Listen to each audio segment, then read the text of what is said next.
Dr. Frenette, treating liver cancer is such a complicated issue because you're treating the disease, the tumor, the liver. There's various ways of treating this cancer, different subspecialists. Can you talk to me about a multidisciplinary team approach in liver cancer diagnosis, therapy, what subspecialists are important to be part of this team? Mm-hmm. The multidisciplinary treatment and teams for management of liver cancer is incredibly important.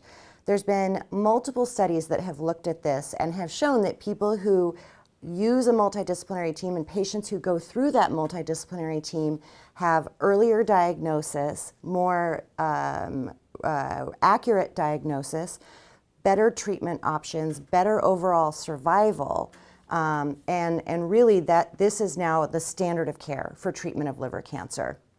So a multidisciplinary team can really be done in multiple different ways. The way that we do it, we have a tumor board that meets on a routine basis. We discuss patients, always at diagnosis and often when we're bringing them back for more treatment.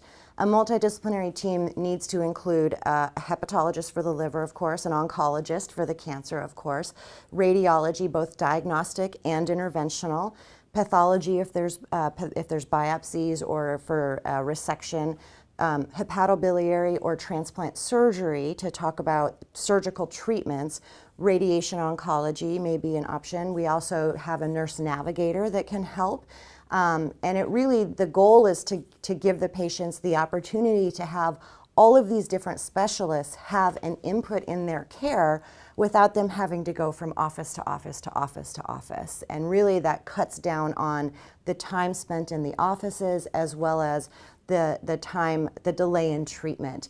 There was actually an interesting study that I saw that looked at the number of specialists that people saw before treatment, and the more specialists that someone had to see before they ultimately went to treatment resulted in a significant delay from diagnosis to treatment, as long as 6 months in some cases. So really, the MDT or the multidisciplinary team cuts that time down and tries to get people on the appropriate track right away. When we're presenting someone, we will discuss them at initial diagnosis to make sure that the staging is appropriate. You know, are the number of lesions that are on the report what's actually there? Is there vascular invasion that wasn't realized? Is there, more advanced disease than we didn't realize in terms of their liver? Our surgeons are there, and oftentimes based on what I tell them as far as the liver function, what their platelet count is a sign of portal hypertension, and really reviewing the imaging on the screen, they can tell me if they think this guy is a surgical candidate or a transplant candidate or not. And if they can look at this cancer and say, this is not resectable, I've just saved that patient a visit to the surgeon.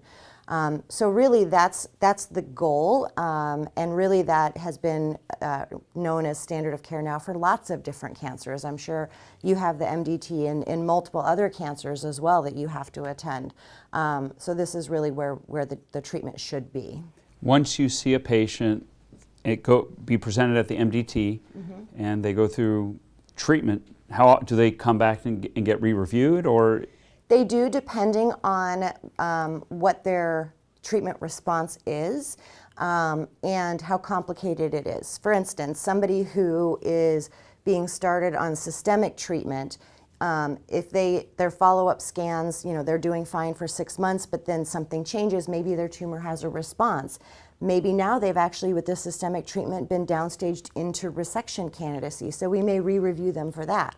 Or someone who had a chemoembolization and on their initial scan it looks like a complete response and they feel good and their labs look good, I might not review that patient again at tumor board, but their next scan that shows some active disease, I'll bring them back again to talk about what's the right treatment for this patient.